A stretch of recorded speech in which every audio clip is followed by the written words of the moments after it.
एक गांव में एक बहुत ही गरीब परिवार रहता था। उस परिवार में रमेश, उसकी बीवी कमला और उनका 2 साल का बेटा नकुल रहता था।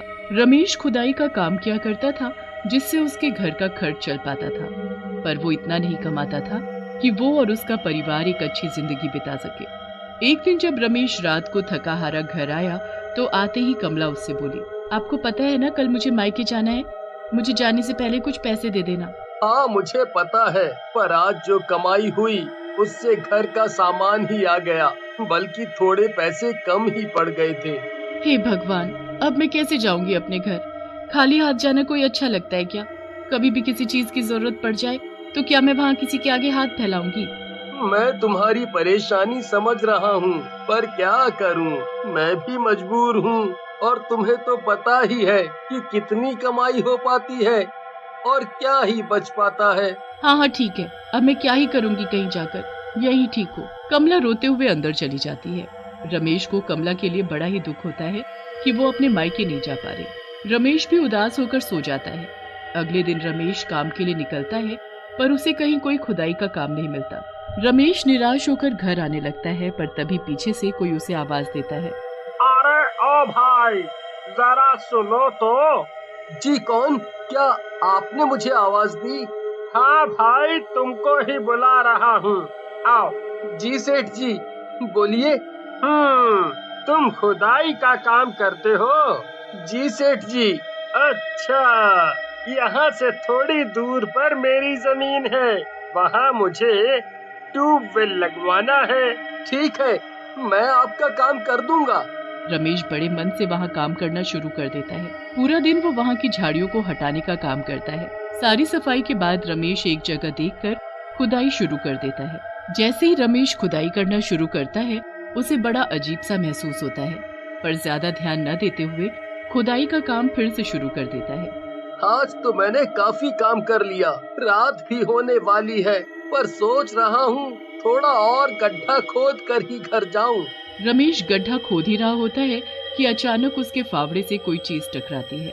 रमेश फिर से फावड़ा मारता है तो फिर से कुछ टकराता है।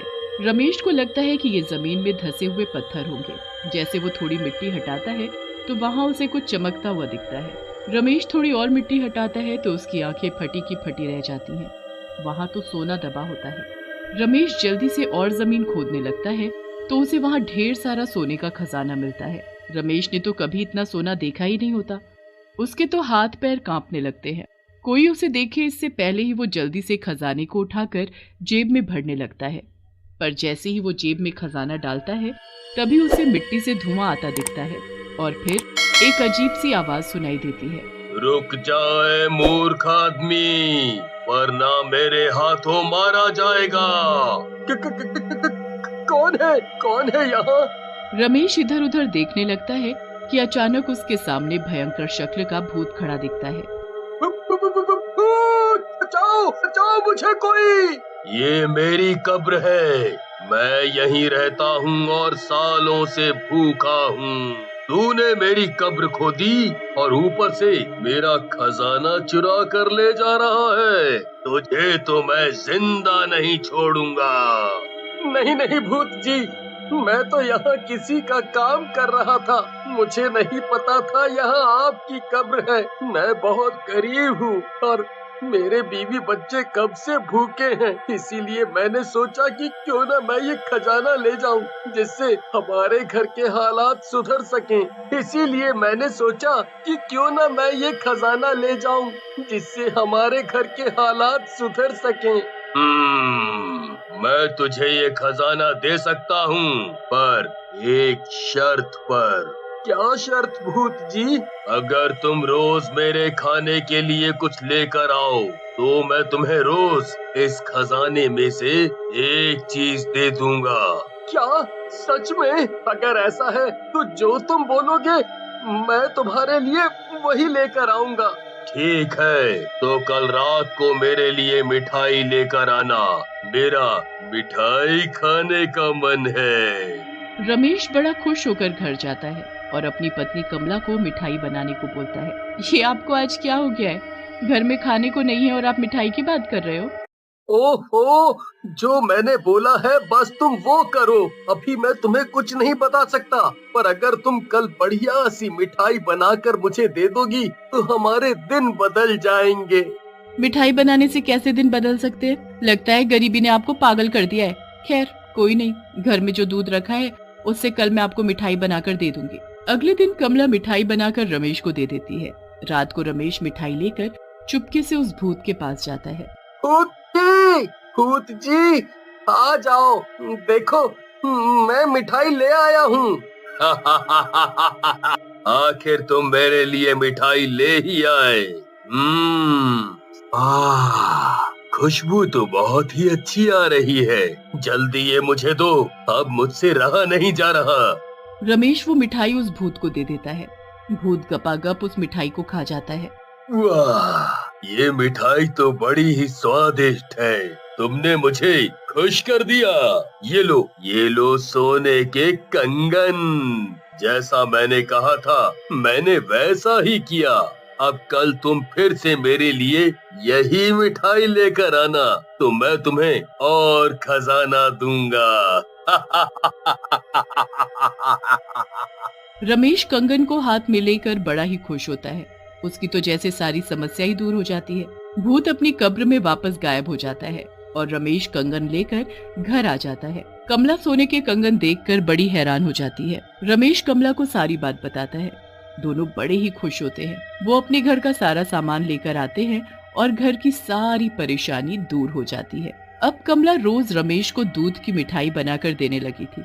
रमेश रोज रात को वो मिठाई लेकर भूत के पास जाता और भूत उस मिठाई को खाकर इतना खुश हो जाता कि वो रोज रमेश को खजाने में से एक सोने की चीज निकाल कर दे देता। धीरे धीरे रमेश नया घर ले लेता है और खूब अमीरों वाली जिंदगी जीने लगता है। कमला के भी ठाट बाट अलग ही हो जाते हैं।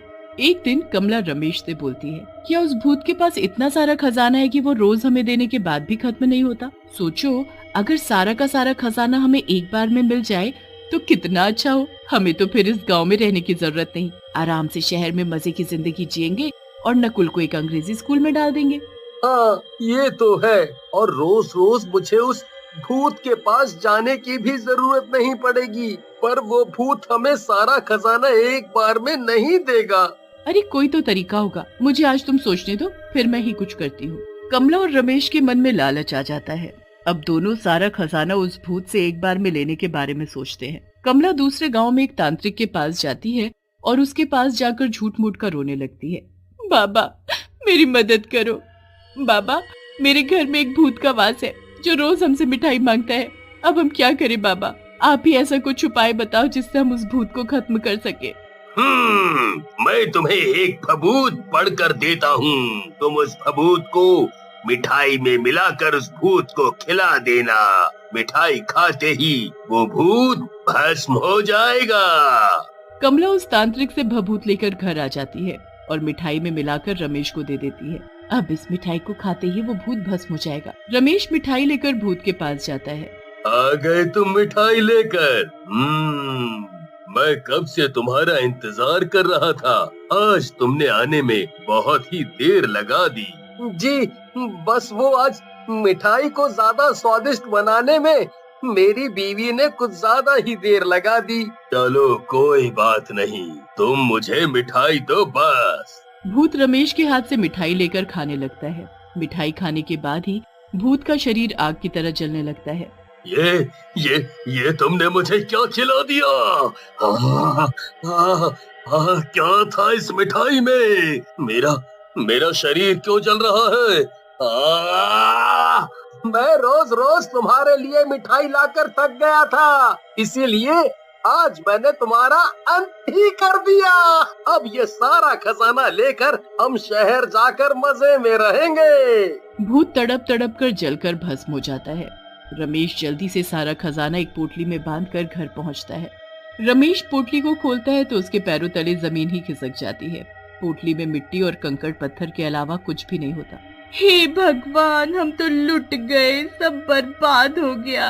कमला जल्दी से जाकर घर में रखी पोटली लेकर आती है, पर जब उस पोटली को खोलती है तो उसमें भी कंकड़ पत्थर होते हैं। दोनों सर पकड़कर रोने लगते हैं, पर अब उनके पास रोने के सिवा होता भी क्या। दोनों के लालच की वजह से उनको फिर से गरीबों वाली जिंदगी जीनी पड़ती है। इसलिए कहते हैं लालच बुरी बला है।